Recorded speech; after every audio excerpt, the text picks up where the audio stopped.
Coming up, we continue our Indigenous Peoples Day celebration by speaking with artist John Isaiah Pepion about his ledger art. Poet and founder of Indian Girls Book Club, Kinsale Drake, joins us in our studio for an exclusive reading. And for the 50th anniversary of hip-hop, Indigenous music makers talk about the next 50 years. We have those interviews ahead on the ICT Newscast. This program is made possible by the Corporation for Public Broadcasting, a private corporation funded by the American people. The ICT Newscast is sponsored by the Indian Land Tenure Foundation, a nonprofit organization serving American Indian nations and people in the recovery and control of their rightful homelands. On the web at iltf.org. Support for the ICT Newscast with Aaliyah Chavez comes from the Arizona PBS studios in Phoenix at the Walter Cronkite School of Journalism and Mass Communications at Arizona State University.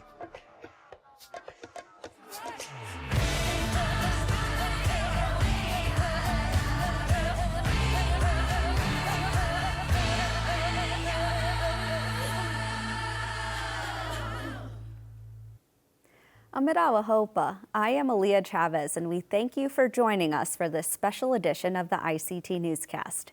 Today we are featuring art and music. We start in the Plains, where ledger art has become a popular style across various tribes. John Isaiah Pepion from the Blackfeet Nation shared the history and significance behind the art form with ICT's Paris Wise.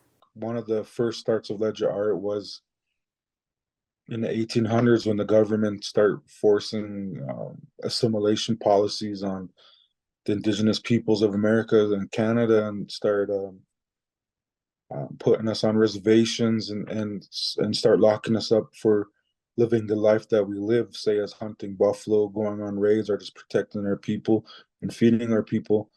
And they wanted us to farm and stay on reservations, so they start sending warriors and women to penitentiaries. And one penitentiary after an old Spanish fort in Florida was called St. Augustine, Florida, which is still exists today. They were sent there. Started out with more of Southern Plains warriors like Southern Cheyenne and like some of the tribes that are now in Oklahoma were shipped out there on train for a couple years there. Some eventually died there. I think there was even a couple women locked up there with them. But the soldiers start giving them used ledger paper from the government or blank paper, crayons, colored pencils, ink. And then the warriors start drawing the lives that they couldn't live no more. They were drawing battle scenes, courting scenes, their dreams, what they were used to living on a lot of the ledger paper that's considered Fort Marion ledger art. So that was a period of ledger art. And ledger art is over 100 years old, and there are several periods. And the period we're in now is contemporary ledger art, where men and women do it now, and several tribes do it besides Plains tribes. So kind of got its start there, and then it continued on. Another period is the reservation period, where Indian agents were encouraged warriors such as Sitting Bull to draw their lives on ledger paper. So that's why Sitting Bull has a few ledgers out there. So you're mostly known for your ledger art. What was the inspiration behind some designs in your ledger art, and where did the love for it begin? I see a lot of it is stemming from my tribe, which is Blackfeet, also known as Pekani here in Montana, inspired by our designs that we use in ceremony, and our even our older designs that are passed down to like our teepee designs, our parfleche designs, our winter counts. And then growing up in a family of artists, I had a passion for pictographic style art and ledger art all my life. Your art takes many different forms too. You recently had a collaboration with 8th Generation, and you released some earrings. Can you talk about that? It's been an amazing journey with 8th Generation. So I'm an artist collaborator with them. I represent the Plains region. I've been with them since 2018, and we just released a line of metal earrings, because we started out doing wood earrings and then they kind of like faded out. Then we did acrylic earrings, and so we let them kind of fade out. Now we're into metal earrings. I'm part of a Inspired Native project, which was started by Louis Gong, who was the founder of Eighth Generation. It's been a program, like a entrepreneurship program. So they gave me the tools to start my own business. So with Eighth Generation, I started my own business, more of a e-commerce business. So I have all these products, especially my original art, and I ship directly from my home to my customers. So the people that are buying on my website are buying from me directly. And so, yes, I released a few blankets with them, and socks, earrings, notebooks, and I'm getting ready to release another blanket and some more towels and some more stuff for the holidays with them. You've done some murals as well, some of which have been at schools. What would you say to youth who are interested in art and the importance of art in schools? I think that art saves lives, especially if you feel hopeless as a youth and nowhere to turn. And I feel art is therapy. Sometimes I've witnessed students that came in and said they didn't like art, I wanted to participate. Took them a few days or a few weeks, and then you couldn't stop them, and are great artists themselves. I believe everybody are artists, and then I think it's up to you if you want to choose to create art, because, like I said, it's in all of us, especially as Indigenous people. We are creative, whether we're singing, dancing, beading, writing, and nowadays with technology, we can do all kinds of art or media, even writing. And earlier this year, you gave some lectures at Yale University. Can you tell us about that experience?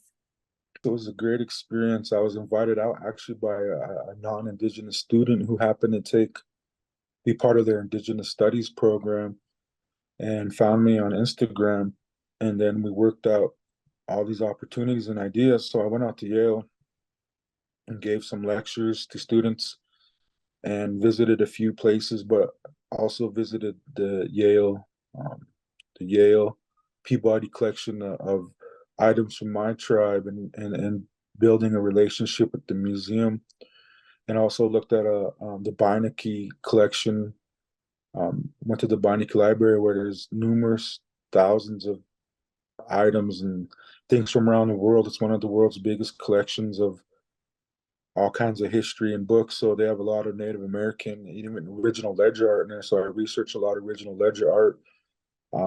Some of it from Fort Marion, some of it from Carlisle, some of the Kiowa Five, and a lot of stuff from my community. And it was a blessing, because me coming from my community here in Montana and reading about the stuff they had and knowing about the stuff they had and actually seeing it in person was a blessing. Yeah, what was it like to see some of those pieces? It was awesome, and it was great, because I know for a fact that some of the stuff they had of ours hasn't been touched or seen by a person in our community in years. So everything has a collective spirit. So with that, it was great handling, and I just reminded our ancestors that we are still here and that someday they will come home. How do you approach your ledger art? As most artists, I can't work in a negative space or around negative energy, so I have to have a clear mind and good thoughts. And so I usually start out with ideas, and I have so many ideas running through my head since I was a kid. So I just got to be inspired. Lately, I'm inspired by birds. I love birds.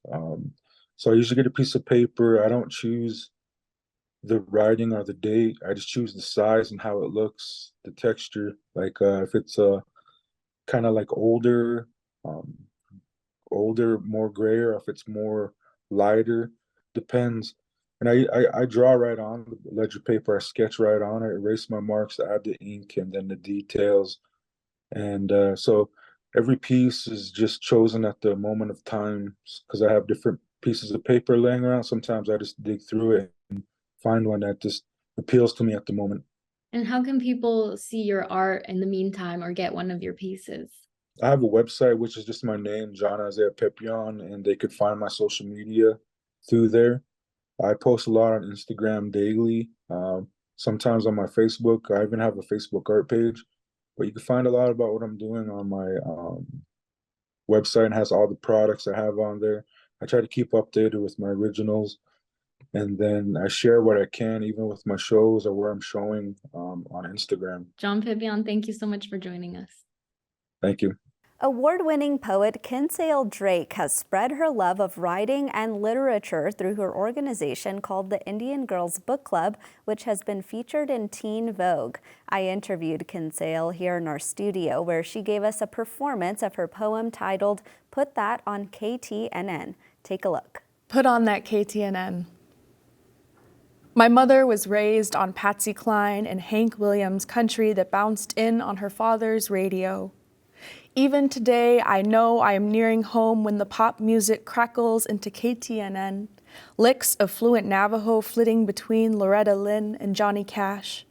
They are interludes, too, for drum beats and throaty covers of well-loved tunes put on by some local boy's gas station banjo and hot rocket guitar. A strong woman that sings the seasons over a hand drum. Then it is back to more Loretta Lynn. All contradictions find a home in the body. The insect skin of the car sluicing the Arizona desert as the cicadas pick up their grand instruments. How else to know you enter a land of monuments, not a wasteland, loved by radio waves and peach trees and small silly dogs that bridge the distance between a chapter house and the nearest Sonics in a city. The moon rocks darken into pine, pine into slick rock, and the whole world remembers what it once was. Grand ocean, sun, plankton, pearl, blood, ancestor, cloud. Radio rainbows the most violent parts of the land, thrashed by thunderstorm and sea, as the rattles pick up their backing track and Hank Williams rolls in all over again, easy and blue. That was so beautiful. Thank you so much. We're very excited that you're here, and welcome back to the ICT Newscast. Thank you for having me. I'm very excited to be here. I want to actually dive into the poem that you just read. Sure. So tell us how it first started for you. Well, my earliest memories are of music. I'm sure for many of us they are. And I grew up with the soundtrack of my family, which largely was country music from my mom's side, big urban cowboy girl. She loved the Eagles. And from my dad's side, it was a lot of Motown that he was into when he was younger. And so this backing track I had to my life had a great cultural relevance that was shared, I found, by other young Native people, especially Navajos. And so that kind of common language that we have, that musical landscape, is something that I wanted to explore in a poem where you're kind of moving through Arizona and hearing this music. And I know that so many Navajo viewers will know KTNN, but for folks who maybe don't know what it is, tell us about it. Yeah, it's the Navajo music radio station, and way back in the day, it was like the only radio station that would come on the res, and that's what my mom recalls listening to growing up, and that's what her dad would play in his truck, and that's what we play when we come back home. I love that. I want to talk and say congratulations to you because you've recently been named a winner of the 2023 National Poetry Series competition. Thank you. How did you feel when you got that news? Like I was gonna pass out. It was definitely overwhelming. I've admired all the winners of that series ever since Jake Skeets won, and he's also a Diné poet. And that's when I really started paying attention to the series because I knew that, Navajos could win it. And I just submitted my thesis project from university, thinking not much of it. I just thought I'd put myself out there. And I ended up winning, and I believe I'm one of the youngest winners. So of course that was a huge thing to think about, how it must be really cool for younger people to see me win and get excited about young Native poets. And of course Jake is excited, and Hyde Erdrich, who also had won a couple years back, she also was very excited. The last time that we visited with you, you were actually here in Phoenix to launch the Indian Girls Book Club. Tell us about that initiative and organization. So Indian Girls Book Club is a literary organization that was also part of my project in college to keep Native students in higher education. So we have some of the lowest retainment rates in the nation, and that's because a lot of times Native students are being pushed out of higher institutions of learning. I know you went to Stanford, and so you understand. But especially in the creative writing space, there's so little support for Native students unless you go to a place like IAIA. And so I was thinking of how to create programs that could sustainably support and mentor students. And so that's how Indian Girls Book Club came about. But it's really just all the things I love, like pink and glitter and making books really fun to read and bringing people together, and this love for community that I've had throughout my career as a writer. It's all kind of packaged into one thing. So we do workshops, readings, author talks, things like that for free. And what has been the reaction from people who participate? Oh, it's been lovely. It's been very much a healing journey, I think, for my inner child, and also I think a lot of people's inner children. I think I've gotten a lot of messages from older Native women in particular, and they just will say, you know, I wish I had this when I was a little girl. And it just feels good knowing that that little girl is still in us, and it's nourishing some part of us that wanted to read, you know, books with people who looked like us when we were kids. Absolutely. I want to talk a little bit about other Indigenous poets. One that's coming to mind, I'm sure a lot of people know, is Joy Harjo. Yes. Maybe talk about her and if she's been an inspiration in your own life. Joy Harjo is definitely an inspiration. I've met her a few times at this point, and for a number of reasons, she's a trailblazer, but I love how original she is. I love how she plays saxophone on stage. I love that she does her own thing and doesn't take, you know, anything from anybody. But, you know, she's breaking ground as the first U.S. poet laureate of the United States who is Indigenous that we know of. And to see her work represented on these beautiful historic stages is just something, there's something so unsettling in the best way about it. Like there's a voice in there that has never been in there before in a positive light, and that you just know a lot of change is coming. I know that you interact with a lot of young children, especially like in grade school, elementary school, middle school. Do you ever have to convince them to like poetry, or what are those conversations like with the young people? Sometimes they're a little doubtful, but I understand. I didn't like poetry at one point, but I usually have a nice entrance, which is music. And Tupac, I'll talk to them and say, Tupac was a poet before he was a rapper. You guys know him? And they'll be like, yeah!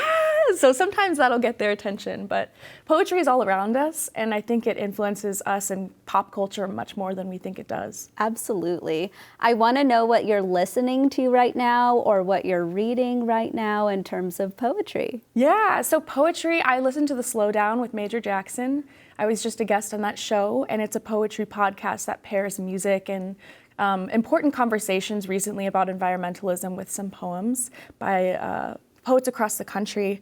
I've been reading some spooky season books, which are great reads right now. So there's the new anthology, Never Whistle at Night, which is an Indigenous dark fiction anthology that's edited by Shane Hawk.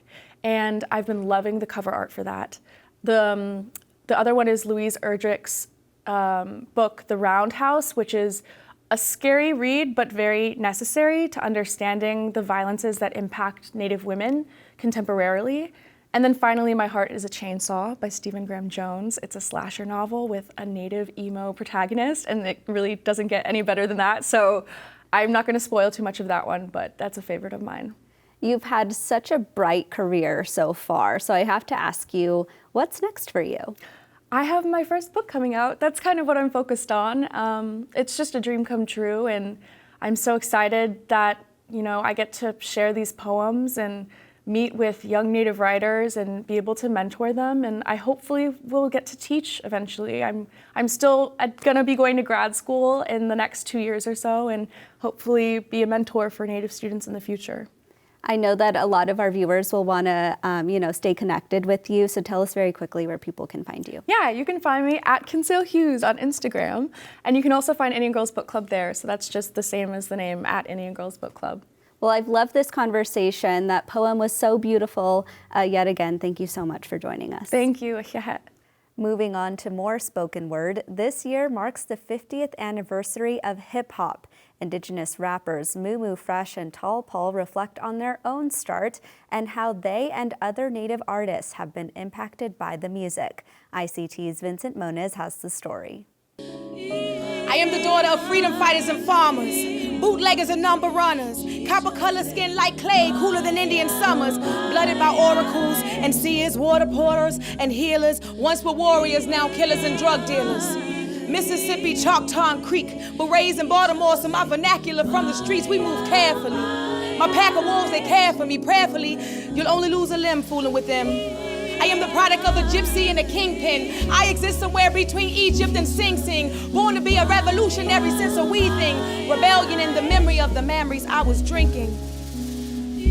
I am the product of prayers and potions and heartbreak and devotion. I come from gorgeous women who cut and shoot and don't say sorry later. Short-tempered, easily provoked. They possess spirits, conjure worlds, see the future, clutch they pearls, stay hella woke. Enchantment, birth and raise babies, yup, lots of them. In its 50-year span, rap has moved from a passing fad to a foundational culture that touches all parts of the world. Using the art form as a reflection of the issues and troubles of their lives, the music and rhymesayers do not pull punches.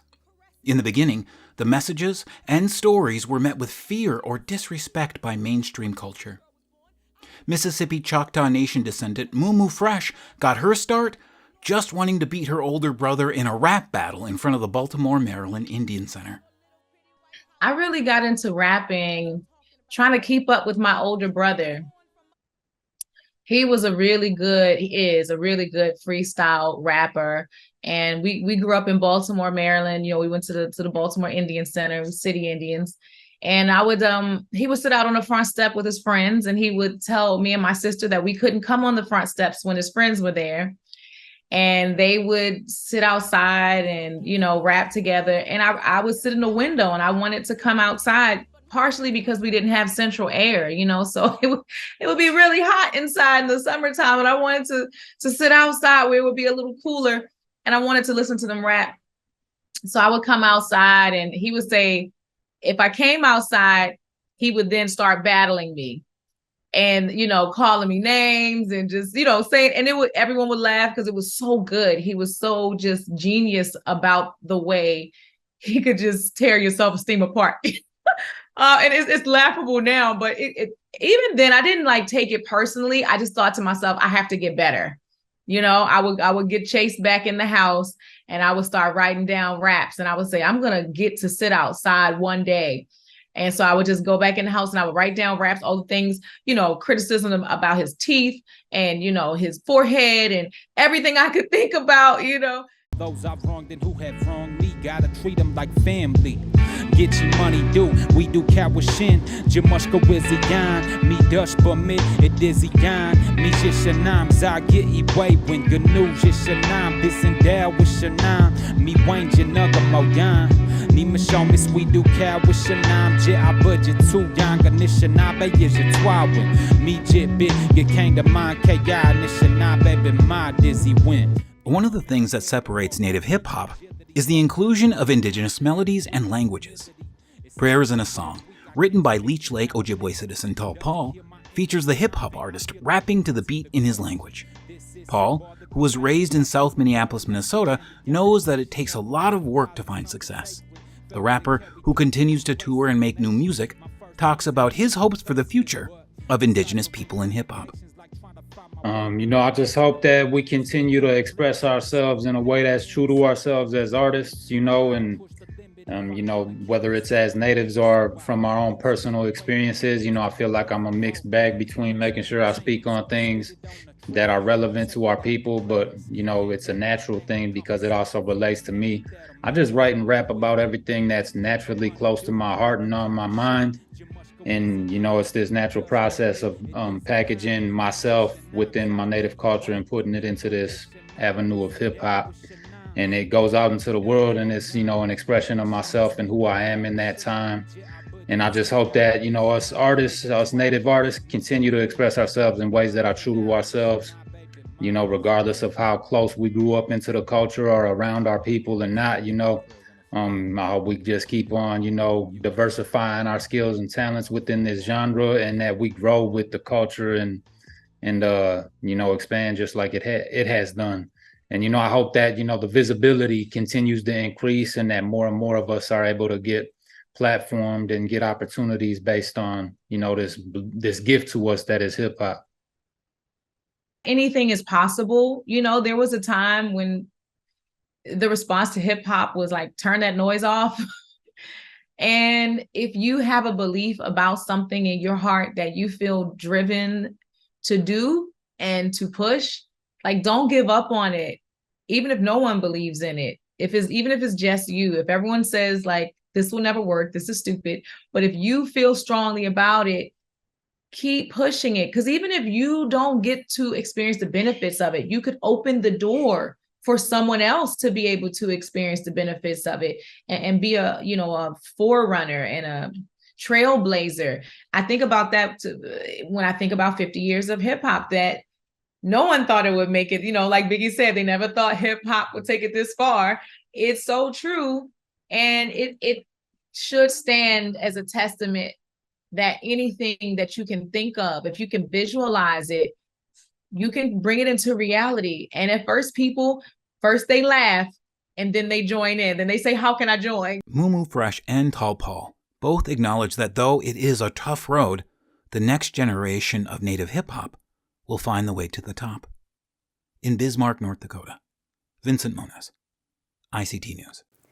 We invite you to remember that around the world, Indigenous people are celebrated. In Canada, Indigenous Peoples Day is always marked by the summer solstice, while August 9th is Global Indigenous Peoples Day. And that's a slice of our Indigenous world. For all the latest, visit ictnews.org. From all of us in the newsroom, stay safe, my relatives.